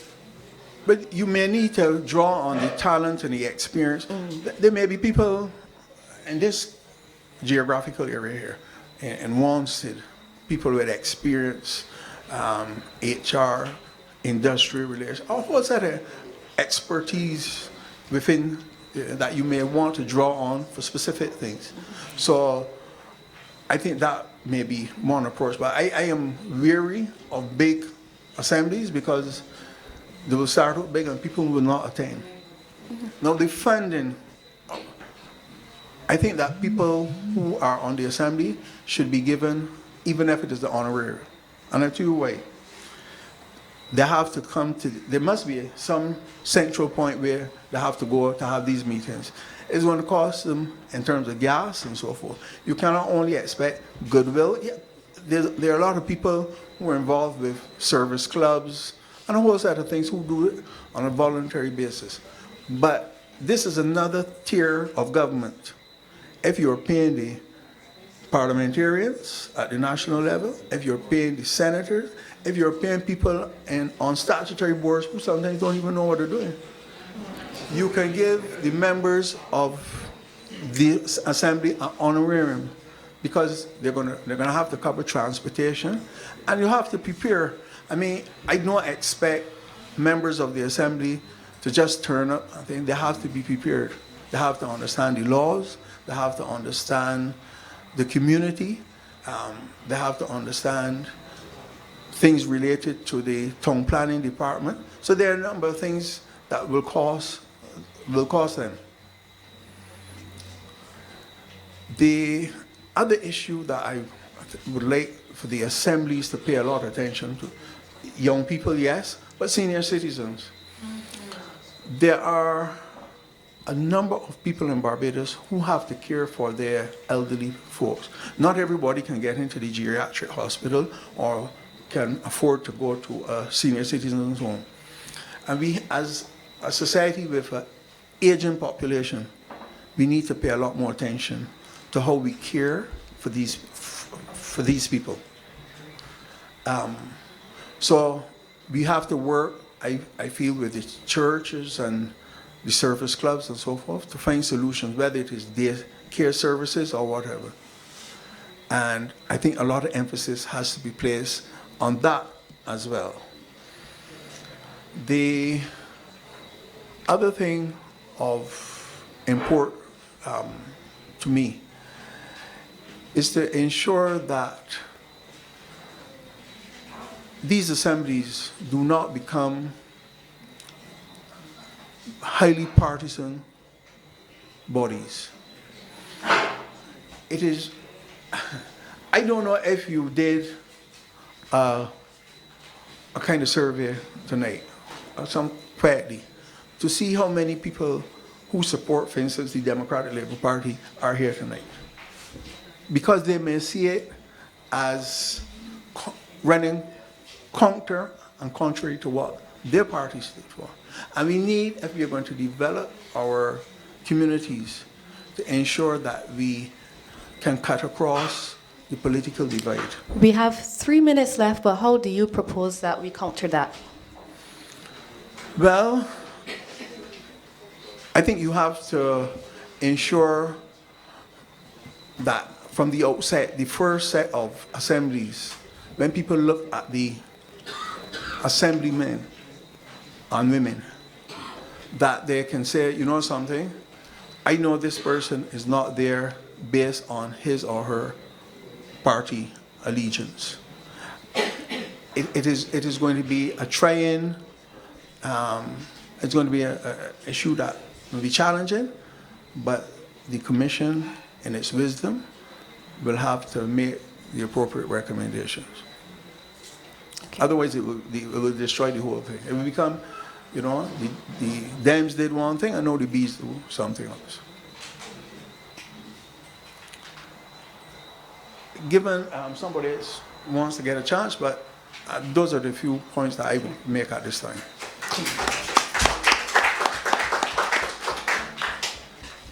Good night. My Good name night. is Roseanne Richards, and yes, my name is Roseanne Richards, and I had at least 2 questions, but I think they were touched already. One was the involvement of the assemblies and the recognized NGO organizations in Barbados, and what role the church would play. But the other question that I don't think has been touched is what mechanism would be in place to monitor and evaluate the effectiveness of the assembly. So if after a year and nothing is happening, how do we either amend, change, restructure to get an effective assembly functioning? Sure. Thank you. Go ahead. Basically, my name is Carolyn Williams-Gale. I live in Oxnard, and I'm in agreement with the need for having people's assemblies, and people expect, the expectation right now is that people want government to solve all of their problems, right? And people in Barbados, we have lost a sense of community mindedness. Yes. And in terms of what, I forget your name again. I didn't get your name. My name is Lane. Lane, right? And a number of persons would have said, in terms of what is happening, or a number of things I heard, a lot of things are happening in silos, right? And in terms of my understanding, when I read the original proposal document, it is, okay, how do we move to empower our communities so that we, as the members of this country, what can we do to make our nation better through our communities? And that's how I see these people assemblies, right? And so I'm in agreement with the formation of the people assemblies. I'm in agreement with most of, or nearly everything that Eric would have proposed. And because it's essentially about decentralizing the decision-making for the country, right? And in terms of what people want to see and what people want to see happen, because the other expectation is that when a representative for a constituency is elected, then the expectation is also that that person will also solve the problems for the area, for the parish, or whatever it is that that's the expectation that people have. People would have mentioned earlier about the previous constituency councils, and that the expectation was that you go to get money to pay off bills or whatever the case may be.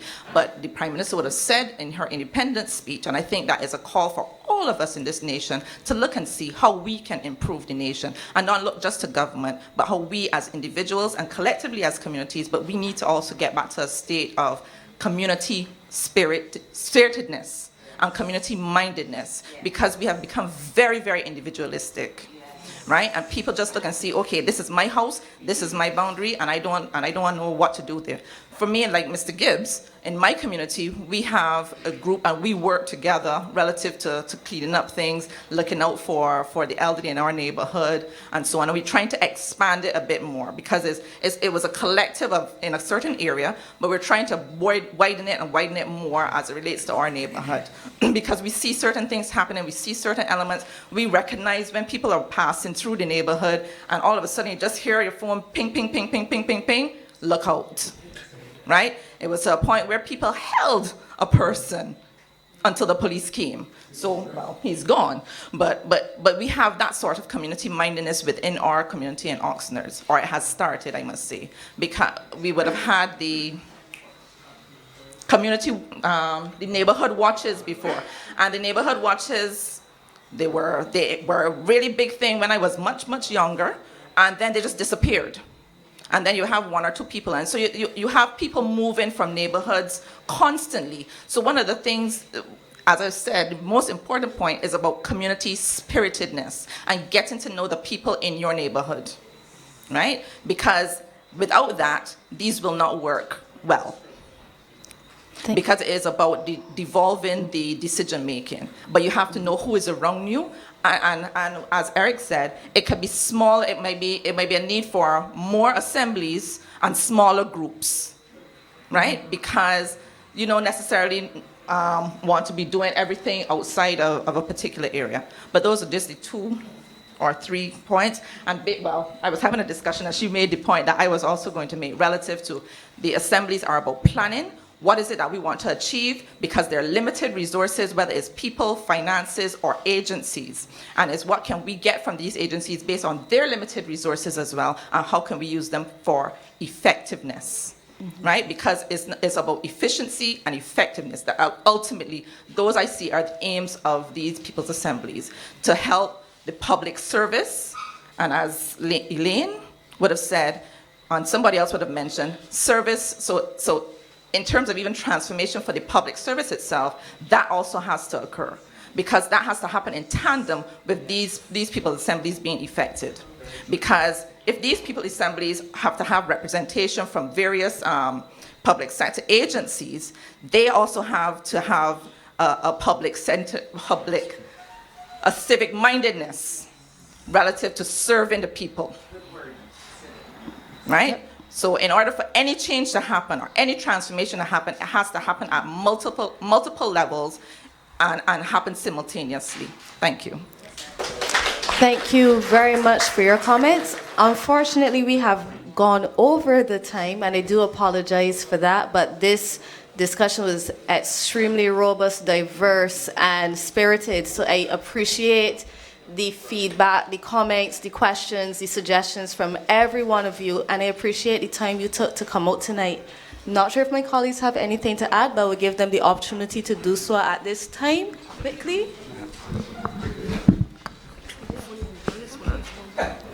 One minute. Good night. My name is Natalie Murray, and I am in total support of the People Assemblies. I just want to ask one question. Will there be training for the People Assemblies? Because you will be handling money, the People Assemblies will be doing projects so that you will not end up in doing the same thing that occur right now in some government agencies. I want to know if there will be training for the members of the People Assemblies, because these people assemblies. I 100% endorse there being training so that people are not operating at random and they understand what they're expected to do. They'll be given input, but definitely I endorse training. Okay, thank you.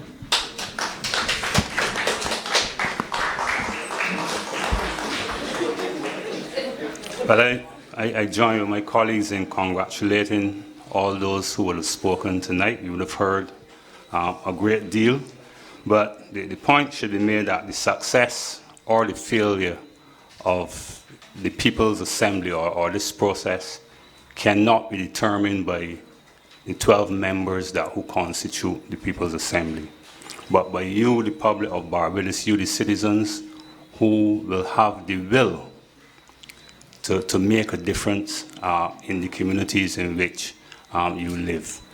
I believe that for too long we've talked a lot, and now is the time for the process to be implemented. We very often as well too, we lambaste our parliamentary representatives and our politicians, and I continue to ask the question, why is it so demonic about politicians? I mean they come from among us. We elect them every 5 years to deliver service. And if they fail to do so, the power is within us to fire them at the ending of a 5-year term. And we come to these deliberations and speak very negatively about them. And we heard 2 young men tonight articulate very outstandingly some of what they will want to see happen in their communities. And I would like to think that they too might have some political aspirations. So what happens then when they're elected to serve as politicians? Are we going to lambaste them as well too? So the point is, we have it within our power to act, rather than come to the table and talk about all of the concerns that we have as a people. But what are we going to do in the communities in which we live? We as a people must act and implement a lot of the things that we would have heard, a lot of the papers and suggestions that we ourselves bring to the table. So the People's Assembly will not be a success unless we have the will to put some of what we suggest into action. And we often talk about people who lives in poverty. And I said to a gentleman a couple of years ago, there's nothing that will legislate an individual who has tremendous wealth and refuse to contribute back to the development of his community. There's only X amount of money that you can spend. There's only X amount of food to which you can eat. There's only X amount of space that you have at your disposal in terms of a house. When you have 4 bedrooms in a house, what is your responsibility to an individual who's living without a shelter over his head? What sort of discussion are we going to have in relation to these things? How can we who have wealth contribute back to those who don't have the opportunity to do so? And there's no legislative framework that can address those issues. There's no town hall meeting that can address those issues. So we as a people must act and make a desired opportunity to deliver services to our people and to act towards the goodwill of the communities in which we live. And we can't be dependent on government to do it alone.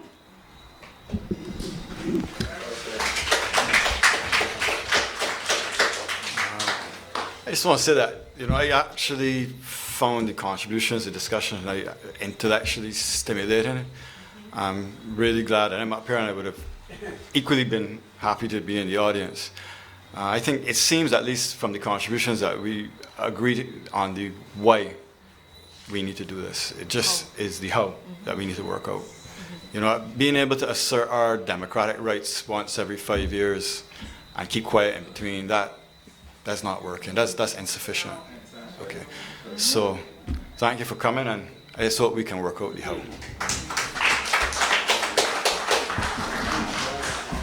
Each town hall meeting we have had so far has been different. Discussions have been different, and ideas have been different. But it all boils down to one thing, that everybody is supportive of a local governance. That we've seen. There'll be opportunity for those who've got so many ideas that whenever the time for elections come around, you should be able to serve on the assemblies to bring your ideas into fruition, not only talk.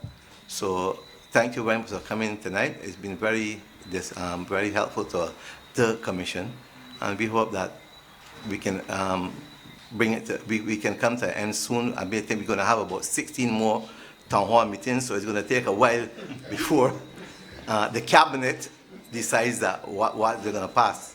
But it has to go to the cabinet to be ratified. So thank you for coming. Thank you, and I remind you to look out in the new year for the future communications about the remaining town halls.